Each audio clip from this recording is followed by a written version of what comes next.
Warning: this content may be upsetting or disturbing to some audiences. Gandhi was a racist who forced young girls to sleep in bed with him. What facts about history will never be taught in school?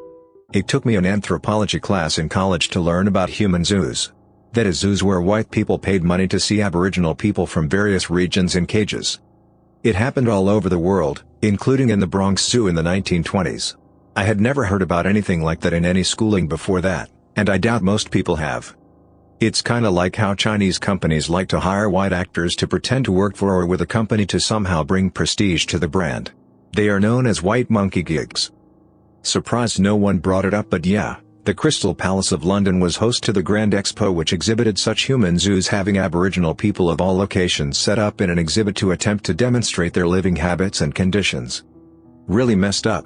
And definitely a subject usually skimmed over in most schools until you get to degree-level studies. Human zoos were active until about 1958, in fact. Many people reading this will either have a grandparent or parent who was alive during the existence of these, which really puts it into perspective. Most of the world was really into butt sex, until the Abrahamic religions took over. Male-on-male relationships were popular and common, to a degree, in Roman and Greek culture. When Christianity became the dominant religion with the rise of Constantine, things such as sodomy and male-to-male relationships begin to dwindle until eventually being outlawed altogether. Around the world there are examples of same-sex relations being a practice carried out to varying degrees based on the culture. With the arrival of Europeans to these places, those practices were usually stamped out in brutal fashion. That the Middle Eastern countries were more involved in the African slave trade, and it continues to this day to some extent. Also that the USA was not even close to a quarter of the slave trade. But it is the most publicized slavery tale. Also, poor white people were slaves from 250 BC, documented, until the early 1700s. They were slaves to kingdoms.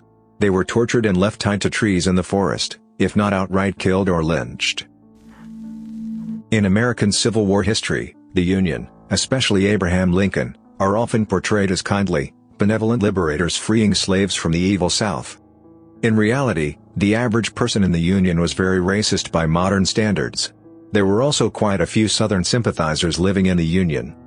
It's much simpler and prettier to teach it as this: black and white, everyone on this side of the line is immoral and everyone on this side is good.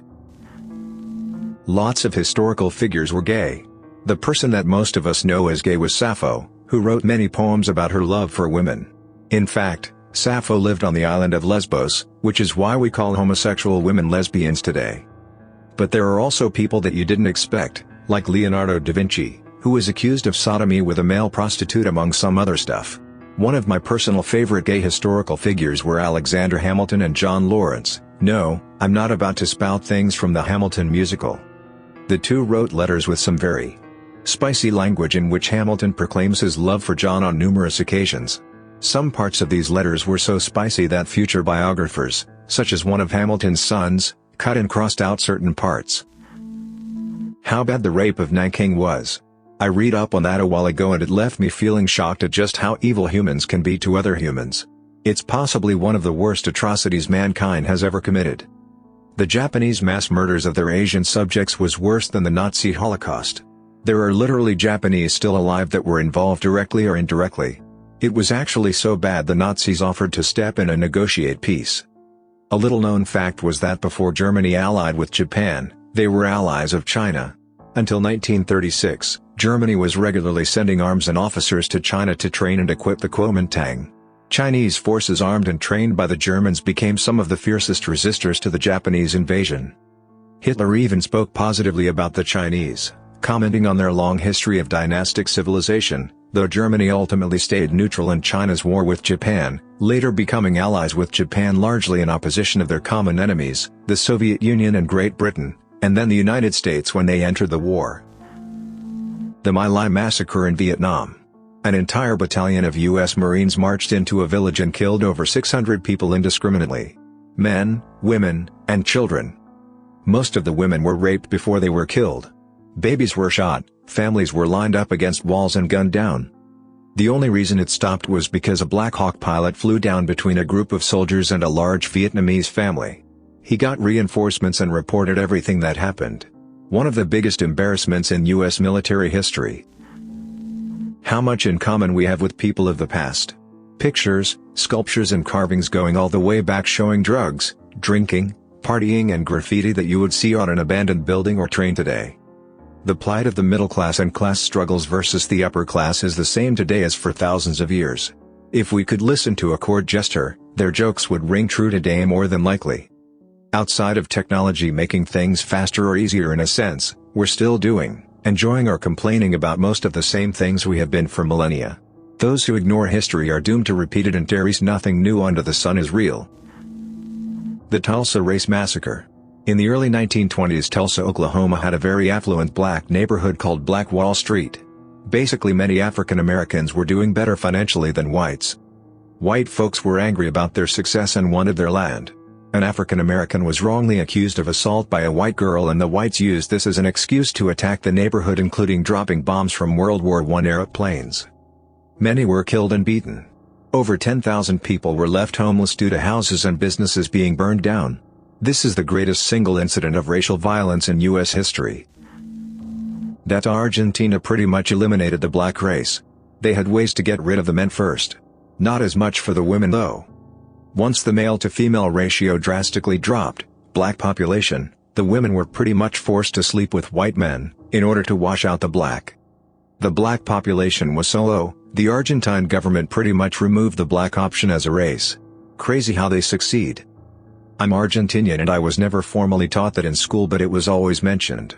If the facts I got were right, it's really not that crazy that they succeeded. Slavery wasn't as prominent as it was in other areas, not saying there weren't any slaves, just that there weren't as many, and they simply put them in the front lines, gave them the riskiest of missions in all wars. Absolutely horrible. There isn't such a strong anti-black sentiment now, thankfully. If anything, racism is worse towards natives and immigrants, and classism is the strongest form of discrimination by far. That you need to remove the whole good guys and bad guys mentality and actually learn to accept different moral standards of the past. For example, in UK schools, when the empire is covered, it's from a perspective of how bad and evil it was, yet when it comes to Romans/Saxons/Vikings etc., it's more about what happened and the consequences without any direct judgment given. The Romans are covered for their historical impact to the British Isles, not condemned for their brutal suppression of the natives. Vice versa, in World War II it's all about how great the Allies were in defeating the Axis. They would never cover stuff such as the Dresden bombings. I have a Facebook acquaintance who tried to shame America for the attacks on Hiroshima. His post was gaining traction until I less than politely ran down the timeline of events leading to the bombings. Rape of Nanking, Korean pleasure girls, couple of other notable events leading to America's involvement, all with corresponding dates and wiki articles. It's funny watching someone go from smug know-it-all to backtracking, so they're not completely wrong about everything. And the icing on the cake was his response of, if you can't be polite about having an intelligent statement, you shouldn't say anything at all. About the lost children of Francoism. These children were abducted from Republican parents who were either in jail or had been assassinated by nationalist troops during the Spanish Civil War in Francoist Spain. These children were then given to families that would practice Catholicism and nationalism. However, this lasted after 1975, when Franco died. By then this practice was already a trafficking business run by nuns, doctors and nurses. My mom is a lost children and she has told me that almost anyone has found their parents. Same thing happened in Argentina during the Argentine Dirty War. Leftist women had their children snatched and given to loyalists of the junta, while the women were usually killed or disappeared. Hitler gave his soldiers meth because it was performance enhancing. Not the same meth as we know it today, they were given ephedrazine. The same stuff that the US military was giving to its pilots and special forces groups, same stuff you could buy at gas stations and GNC for alertness and weight loss up until its ban in 2004. Guess what? They still give military people drugs like that, modafinil and a few others. The Japanese military kidnapped hundreds, if not thousands, of Korean and Chinese women during World War II and forced them to be sex workers for the Japanese military. Some Japanese women were even drafted to be comfort women, but they didn't know what they were being drafted for until they were there. It's actually a pretty common thing in many wars, because the military wants to keep the soldiers pure. By kidnapping these women, they know that they aren't riddled with STDs. It's very sad, especially because when the war is over, many of the camps are cleared and these women are forced to find their way back home, without even knowing the war is over. If they aren't too afraid or ashamed to go back home, they're usually turned away from their families because they are so ashamed of what happened. Gandhi was a racist who forced young girls to sleep in bed with him. He was a sex-crazed creep who slept naked with other men's wives in order to test his abstinence. He also slept naked with his teenage grandniece to test himself. Similar thing with Mother Teresa. She is known for being this pure, spiritual, and good person. However, she thought suffering brought people closer to God, so she denied patients painkillers in her hospitals. She also believed in prayer more than medicine, so the treatment wasn't as good as in normal hospitals. Result, her hospitals had more suffering and a really high death rate. My Chinese tour guides who were in their mid-20s did not know about the Tiananmen Square massacre and Tank Man. They looked at us time we had 3 heads when we asked about us during our visit. The corrupt Chinese government goes great lengths to censor any mention about 4th June on the internet, and it is not taught in school. I've read an article that said that before the anniversary lots of Chinese websites go offline as to not trigger the firewall that blocks any mention about it. The words that could trigger the firewall could be obviously Tiananmen, but also, that year, or May 35. That the Atlantic slave trade was fed by fierce African tribes enslaving and then trading off less fierce African tribes to the ships that took them to the colonies. Europeans kept dying of disease when trying to penetrate too far inland in Africa. Coastal Africans would capture slaves, or acquire them by trade themselves, and then trade them to the Europeans for manufactured goods, and cowrie shells, I guess. Europeans encouraged wars between groups in Africa, as war would lead to more prisoners of war to be sold as slaves. In America you're not going to hear a lot about the shady stuff the US government did to its own citizens in the 1950s and 1960s. Project MKUltra was the code name of a secret CIA program that involved all sorts of crazy things that most Americans have heard of but don't really know a lot of details about. And some of the stuff done under this program is so unbelievably weird that MKUltra is a punchline in some circles. And that's just the one that's common knowledge. There were programs set up where the government would inject uranium into people without telling them in order to see the effects. Sometimes directly into their sexual organs. You need to dig deep into some weird rabbit holes to find information about stuff like this. And a lot of time you need to sift through all sorts of conspiracy theory BS in order to find the actual story. And even then you can't be 100% certain that what you uncovered is real or fake. But even so, it's pretty well established that in the 1960s in particular the US government was up to its elbows in some pretty bad stuff involving its own citizens. And you'll never hear anything about it even in college-level courses unless you have some really groovy instructors. I think this is something that generally isn't taught, the Triangle Shirtwaist Factory fire. I learned about it in middle school. Then a professor mentioned it in college and no one else in my class heard of it. Then I stumbled upon an article to use as a teacher. None of my coworkers had ever heard of it. It's had a huge impact on safety regulations. Was the biggest workplace tragedy in American history until September 11 and exposed serious shortcomings in corporate management, workplace safety standards, and employees' rights. We learned a lot from that fire, but it's sad that it had to get to that point before we would learn those lessons. That Franklin Roosevelt supported Mussolini and said something along the lines of how he wished he could emulate him back home. Obviously, we can ignore the rest of the effort that the US put into helping the Nazis. Both Roosevelt and Stalin wanted to execute every single captured German soldier. Winston Churchill nipped that in the bud and said something like, "No. I will never execute somebody for fighting for their country." The US was responsible for hundreds, if not thousands, of rapes throughout Europe during World War II. The only people ever charged were black people. The US tried to enforce racial segregation within the UK and Australia during World War II, even going as far as ensuring that they did not purchase from any shop that sold anything to black people. This resulted in countless fights between British and American soldiers. One American died in Australia as a result of these fights. The black Americans stayed hanging around with the British and Australian soldiers, which had minimal racism. History, at least when I was taught, has a Western bias. We tend to teach when we discovered certain things or developed certain theories, when we weren't necessarily the first. That's understandable, because that's how we learn those things. However, in a lot of cases there were Arabic, Indian, or Asian scholars who had very similar theories or even discovered things before we did. It gives us Westerns a kind of bias where we think we invented science and astronomy and maths, when that's not really the case at all. It was happening all over the world. Socialism and cultural Marxism were not only failures but had an absolutely evil history over the 20th century. Not just that, but the Democrat Party has an absolutely evil history. Most American atrocities were committed by Democrats or Democratic politicians. Trail of Tears was Andrew Jackson. Slavery was pushed by the Democrat Party. Andrew Johnson, Democrat who ran with Lincoln, blocked a lot of Republican attempts to bring equal rights to blacks who were freed. The Jim Crow laws were wholly supported by Democrats. The whole American world police idea was started by Woodrow Wilson. He was also very racist, segregated the U.S. military. The KKK had the Democrats as an ally until the 1930s-40s. Gun control was also originally implemented to keep blacks from owning firearms in Jim Crow states, and Japanese internment was done by FDR.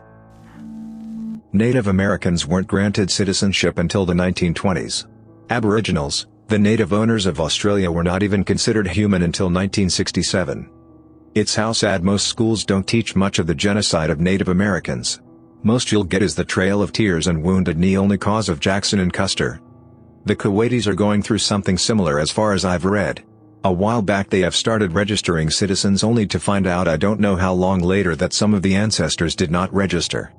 Now their grandchildren are basically second class and do not possess a nationality or equal rights.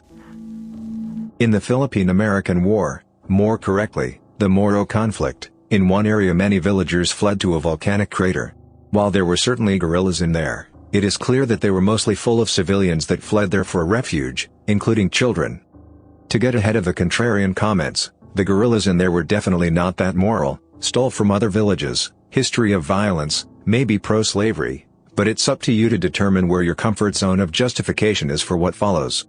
The American governor of the province said that the inhabitants had no intention of fighting from there. They declined to leave or disarm. Important to note, their arms were short swords and spears. As a historical note, the Muslim population of the Philippines was largely not colonized during the Spanish period. So imagine resisting colonial powers for hundreds of years. You've, supposedly, just moved your family to get away from violence, and suddenly the new colonizer on the block shows up and tells you to move. They were pretty much massacred by any definition with modern artillery, grenades, bullets, bayonets, etc. Out of almost 1,000 people, there were 6 survivors. About 20 Americans died. And before we get into a whole discussion over applying our morality over people of the past, let me add that this was a PR nightmare back in the US. Imagine how bad you have to be to outrage the early 1,900 US white public over the deaths of Filipino Muslims on the other side of the world. Sadly, very little of that outrage made its way to public school history. You may get lucky if you're smart enough to get into advanced high school history or have a really motivated teacher, but I had both of those and didn't learn about this, and other massacres, until much later by accident. Thanks for listening to Radio TTS. Hit the subscribe button and activate the notification bell for more controversial videos. Click the right box for the facts playlist. Let us know in the comments what you think about these facts. Do you think they are true? Can you debunk some of them?